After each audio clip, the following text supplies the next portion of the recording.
Hey, what's up, everybody? How you doing? It's your man, Phil Williams, from the Phil Williams Show. Welcome. Welcome, everybody. Welcome, welcome, welcome. Wow. Long day. Long day. Hey, United for Freedom. Join our Facebook group. Thank you for all the people that attended our open house. Thank you for everybody that attended our open house over the weekend. I hope that it allowed you to see some great things about United for Freedom. United for Freedom on Facebook. How you doing, Gene? What's going on? How you doing, Christy Lopez? How you doing, Christy? Joseph Smith. How you doing, Joseph? Amy Hollis Kraus. What's going on, Suzanne? What's going on, Suzanne Edwards? Joan Thompson. Debbie Ellis. How you doing, Debbie? Hey, awesome. Thank you guys for joining in today. Big time. I love you guys dearly. And you know I do. Yes. Hello. Man, this is going to be the show. Christy Collins. What's up, Christy? Cool. Awesome. Hey, this show today, Abe. Oh, man, I'm going to do this a couple more seconds. What's up, Abe? How you doing, Abe? Appreciate you, Abe Martin. What's up, Abe? Hey, I'm going to do a soapbox today. I got to get on a soapbox. Got to get on a soapbox today. This is one of those shows that I wish I had one of my Phil Williams show illustrations, you know, the bottles, the water, or something of that nature. I'm going to ask you, Cliff Kelly. Oh, my God. Hey, guys, that's my Facebook spiritual advisor, Cliff Kelly. This guy is awesome. Awesome. And I think we are brothers from another mother because, trust me, people get on Cliff like they get on me. But it's about Jesus, baby. Jesus Christ. I'm telling you. What's up, Cliff? This is where I wish I could have one of my illustrations. So I'm going to ask you guys to please bear with me on this one because I'm still going to do the illustration, but I'm going to need you to visualize this a little bit. First, before I do this illustration, let me tell you what's really going on. Gary Blackman. I got to say hi to Gary. What's up, Gary? Hey, Gary, come back out to the church, man. I'm preaching on the 26th on a Saturday, 4 o'clock. Come back out, man, and enjoy yourselves. It's a church appreciation. My pastor appreciation for my pastor, Jimmy A. Copeland, Mustard Seed Faith. Come on. I'm the keynote speaker, preacher, whatever you want to call it. But anyway, let me get here. First of all, what you have been witnessing is a family feud. This whole racial thing is, and then I'm watching the liberals say, it's time to have a conversation about race. And then I'm listening to other Republicans saying, it's time to have a conversation about race. They don't want to have a conversation about race. They don't. How do you know? Because if they had a conversation about race, they would have to talk about this family feud that we are witnessing. It's a family feud. You are watching the hate-love child of the left. It's the same freaking Democrat progressive family. You have one side of the family, Black Lives Matter, Antifa, Barack Obama, the House Negroes, and all that side of the Democrat family trying to sanitize their racist past. Removing statues, things of this nature. Unfortunately, got a couple progressive-minded Republicans that think that if we can remove these statues, because I'm a Republican governor of South Carolina and all this kind of stuff, it's liberals attempting to erase history, their history. That's the one side of the family. The second side of the family is the same Democrats, racists, that take pride in their history. The white nationalists, the neo-Nazis, and things of this nature. So you got the same freaking family fighting. The reason why you don't see it as you see it as two families, because the guy that was a lifelong liberal Democrat registered as a Republican, his words, because Republicans are stupid, you're watching that side of the family cementing their family. Because Republicans are getting the blame for what Donald Trump is doing. Republicans are getting the blame. Donald Trump is cool. His child, his Democrat child, had a statement of a more moral high ground than her father. He took one for the team. He's 71 years old. He's not going to be here that long. He's solidifying his family's future on the backs of you stupid Republicans. It's the same Democrat family fighting, one trying to erase history and one trying to say, I have pride in our history. It's the same family. It's not you conservatives, unless you're not really conservative. You don't whitewash your history, no pun intended. You don't do that. So if you want to have a real conversation about race, Democrats, just talk to yourselves. Talk to each other. Get your family together. Get your stuff straight. But they're counting on you to be emotional and stupid. Donald Trump needs you guys. You guys that prop Donald Trump up, all you are is major bicycle presidential kickstands to him. You guys prop up his conservative credentials. You guys prop up his Christian credentials. You guys prop up his Republican credentials. You guys prop it up. Because if you left him standing on his own, you will see Hillary Clinton, Barack Obama, Nancy Pelosi, and every single freaking liberal for the last 30, 40 years. If you let that man stand on his own, he's telling you guys, he's telling you this. He's requiring you guys to prop him up. I'm about to get to my illustration because this is the real conversation we have to have. And before I go there, let me just make this very clear. Have you ever given thought that maybe General Kelly agrees with Donald Trump? Have you ever given that any thought? Because I constantly hear you guys keep saying, General Kelly's going to come in there and he's going to straighten Donald Trump up and he's a general and he's this and he's focused on this. Donald Trump loves generals because generals follow what the president say. He needs people to follow what the president say with no questions. This guy became a general because he does it better than any other soldier in the army at his time. Have you ever thought that maybe General Kelly knows what he's into and he might agree with it? You ever thought about that? Just something to think about. Not to say that he is, but he knew what kind of job he was taking. And you guys got more faith in him than I do. Because it's quite possible he's still an undercover white nationalist or something. It's possible he likes Donald Trump and he agrees with Donald Trump. It's quite possible, just a small possibility. Think about it. Now, here's the real conversation we should be having, in my opinion. Here's my illustration. Please follow. I wish I had some props and stuff because this, in my opinion, I think it's kind of cool. Here's the conversation that they do not want to have. And it's obvious through how you guys are responding by still biting into this racial thing, making moral equivalence of both sides, not dealing with the task at hand. A woman was murdered. She was murdered. This is not the time to make a moral equivalence. Here's not the time to say, but they did it too. Deal with the murder. And then we can deal with the rest. I do the same thing in the black community. I tell the black community that I deal with all the time. Here's how I flip liberals. I tell them, you have to deal with the 93% of black people being killed by black people before you can address the police killing him at 0.4%. You have to do, you can't bring them both in. Deal with the situation at hand. The situation at hand is we are killing each other more than the police are. They're not going to hear you as long as they can respond with, but you're killing people too. You're killing yourselves more than we are. It's not going to work. Deal with the situation at hand first. Same thing with this thing in Charlottesville. Deal with the woman who was run over by a car. Deal with the woman who was murdered and the other 19 people injured first. Deal with that first. And then deal with the other stuff. Deal with the thing that's up front first. It's not giving Black Lives Matter a pass and all these people a pass. It's dealing with the task at hand and show that you got some freaking sensitivity to human life being lost.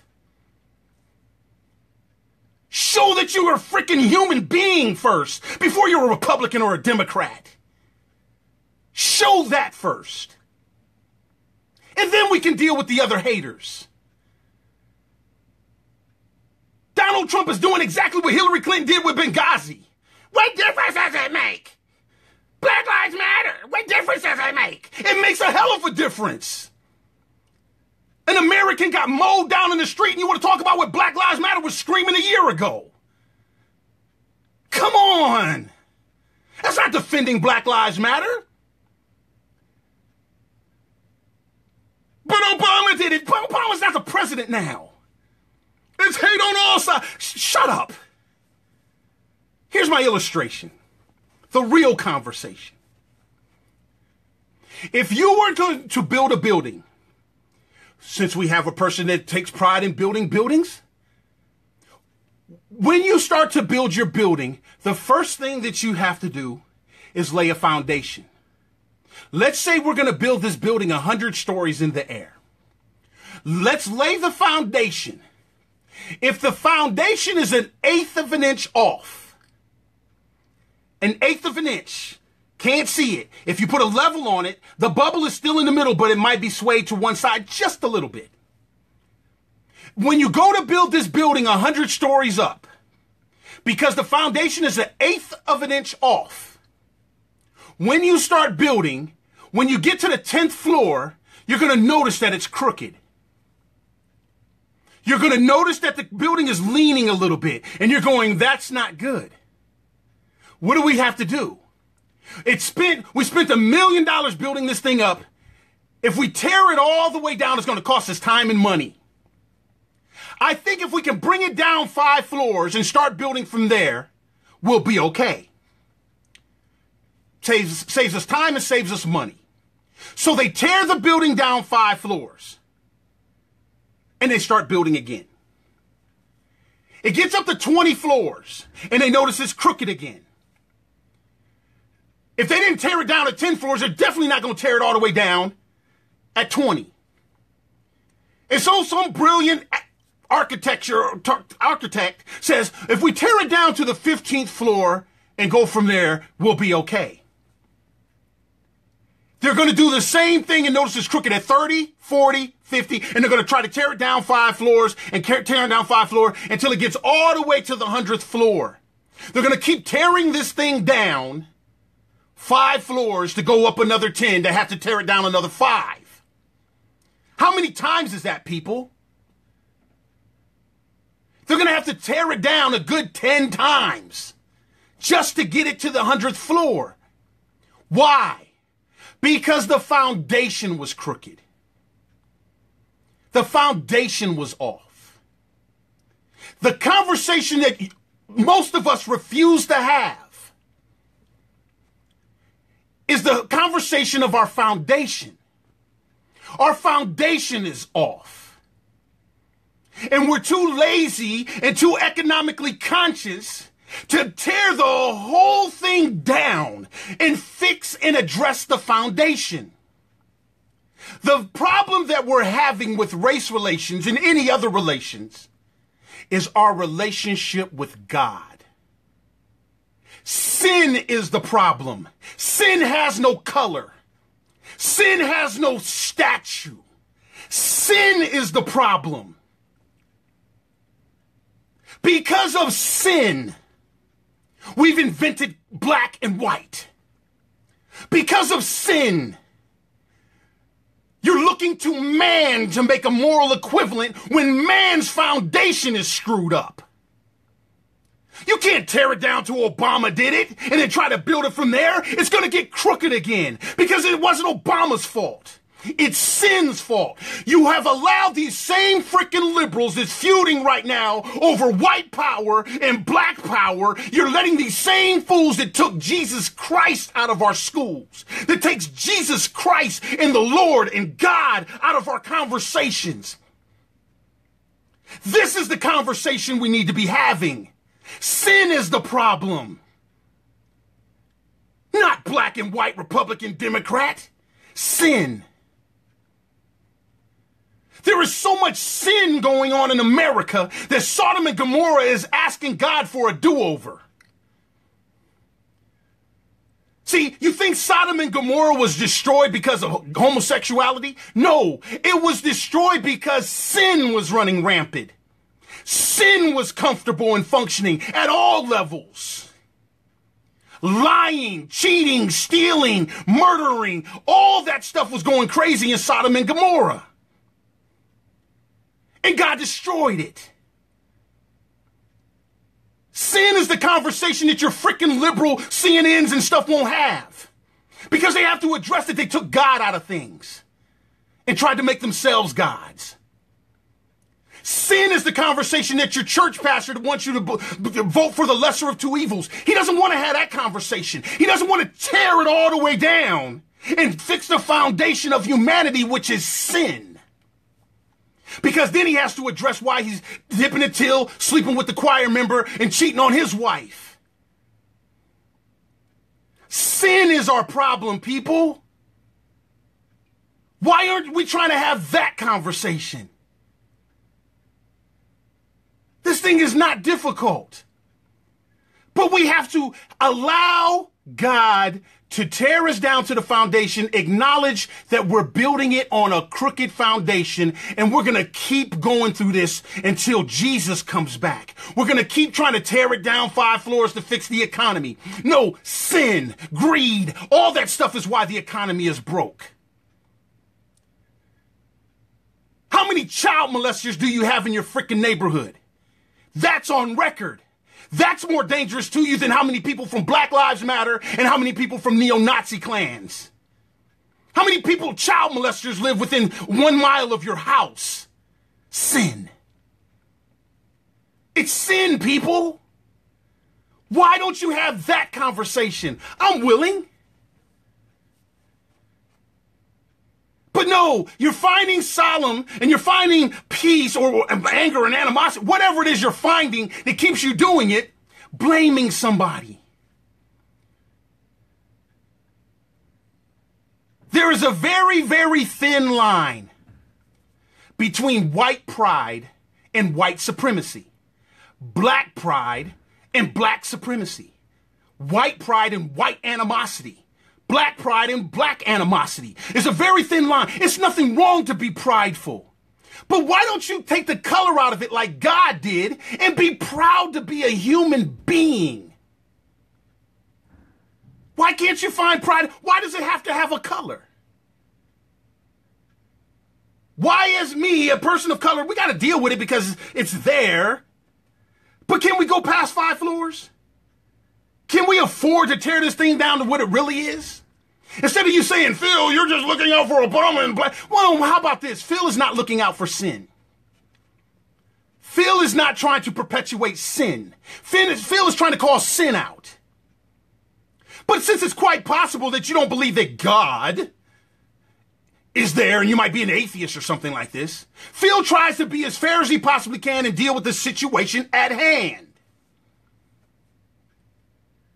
People are screaming and killing and maiming, trying to take people's rights, trying to block people on Facebook and all of this stuff because of their inability to deal with sin. So it's just easier to block you. The difficult part is for you to say, I'm a human being. I'm part of the human race. That's difficult because you got to tear some stuff down and it might be too expensive because you've already invested in all these color identity things. White people drive these and black people drive these. I've invested in having a house like white people and I've invested to have a car like black people. So I can't give up my investment because I've invested my color separation into my stuff. When you could be proud to be a part of the human race. My friend Susie Haney said she's tired of watching people try to take us backwards in the eyes of being progressive. I can agree with that. The Bible says render unto Caesar's what Caesar's. So that means Caesar built this thing on a political platform and things of this nature. But God always told us to deal with sin. You let people that are supposed to be preaching to you about sin, not looking at color, not your white pastor back there saying the Negroes and the immigrants is going to take our white structure and we got to do something about it because God made us to be superior over these people, and we got to do this. We can't elect Hillary Clinton. We got to do Donald Trump. Yes, they might both be evil and cut from the same cloth, but we got to take the lesser of the evils. And so we got to whack power, and we got to elect Donald Trump. They're both the same freaking family. If you want to sell your lesser than the two evil arguments, cool. What are we going to do with the evil that we have at hand? You had your shot to deal with the Obama evil. He set the table for his buddy coming up behind him. He set the table with Black Lives Matter, running up and down, Black Lives, pigs in the blanket. Man, shut up. Stop talking about pigs in the blanket and start dealing with them Crips and Bloods in the sheets. The Crips and Bloods is doing the Nazi sheet work. Have you guys ever given a thought that them same neo-Nazis walking up and down the streets in Charlottesville, have you ever given just a small amount of thought that they like Black Lives Matter? They're the same freaking family.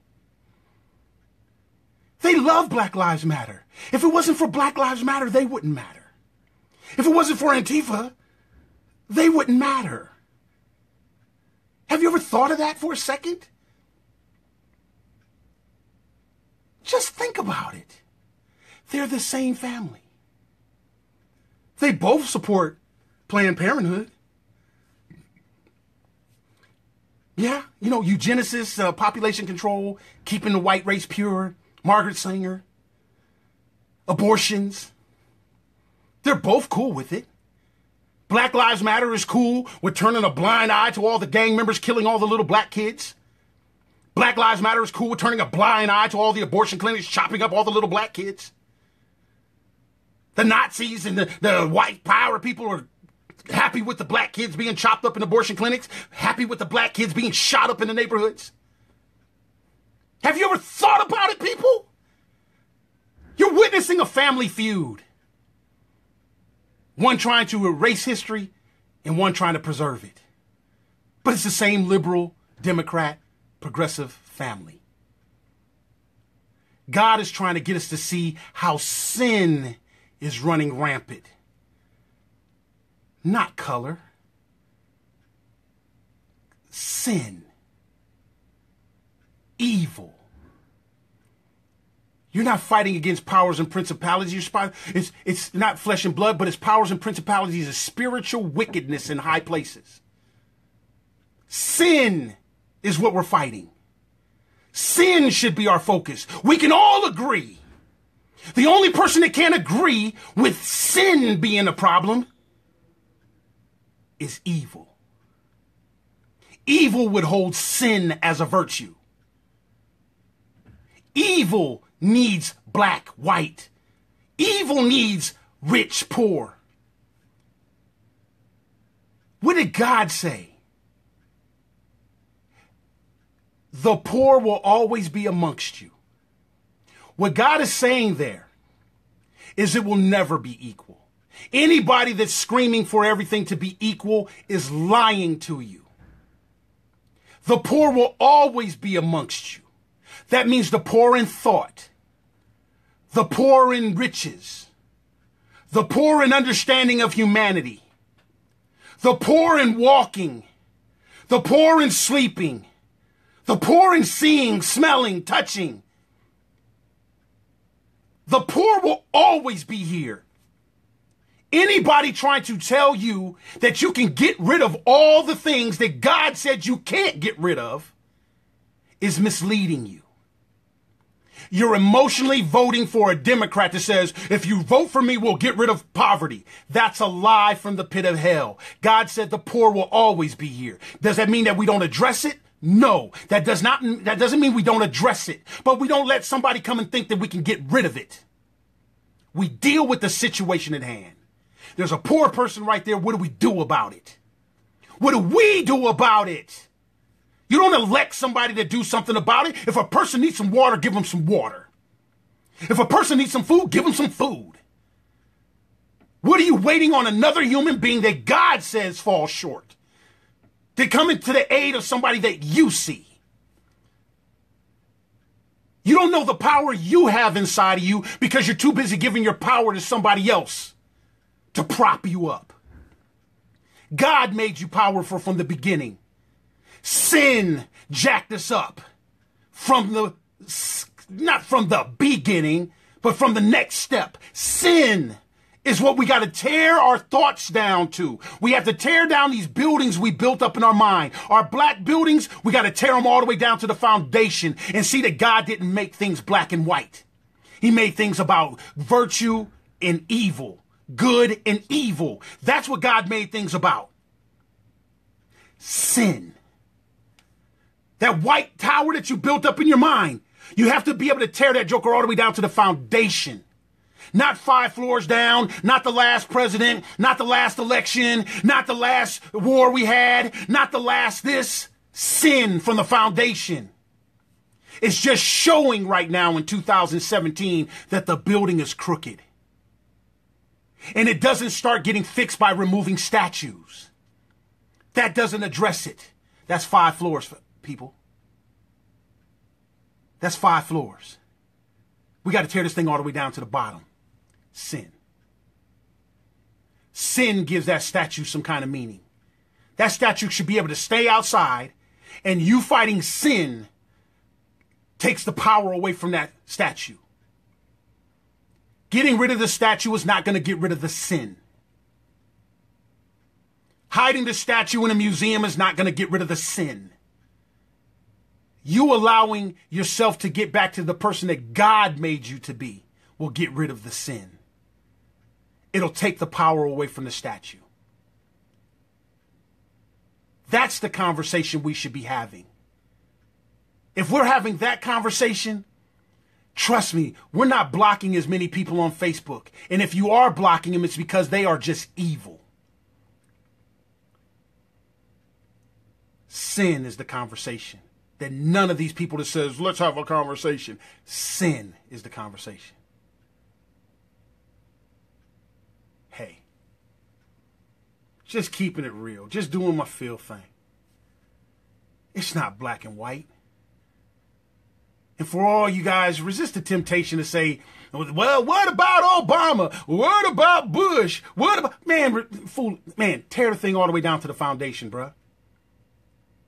America should always be tore down to the people that established America.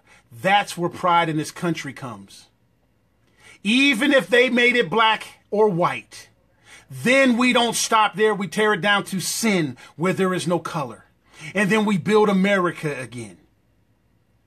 We understand that our Constitution cannot stand if you continue to let liberalism run it. Get off of the never Trump thing. Get onto the never liberalism thing, and you'll see that it's bigger than Trump. Trump represents liberalism. He registered with the R in front of his name. Address sin. What did Jesus say? Satan, get thee behind me. And then the Bible says Satan fled. If you tell Trump's sin to get thee behind you, the evil that you guys said that's left will flee. And that's your argument, right? The lesser of two evils. So we have the lesser of two evils. So now we have one evil. Are you going to let that evil stay out front? Or are you going to understand that sin had you make that asinine statement in the first place? Sin. Not white power, not black power. Sin. Let's get back to God. Let's tear this thing down to the foundation. Let's fix the foundation. Let's take God's words and understand we all fall short. Nobody's perfect. Stop propping Donald Trump up like he's perfect. Stop propping anybody up like they're perfect. Don't prop me up like I'm perfect. Don't prop you up like you're perfect. No, we all make mistakes. We all have flaws. But our problem is not our color. Our problem is sin. Our problem is that we are becoming a godless country. And we're trying to look for godless people to bring some kind of moral understanding. Donald Trump told you he's never had to ask God for forgiveness. How in the hell can you be a Christian and think that that's going to be the moral standing that's going to help this country? Come on, people. He's destroying the R, solidifying the D. So that means we'll be solidified and damned until Jesus comes back. Tear it all the way down, people. The foundation.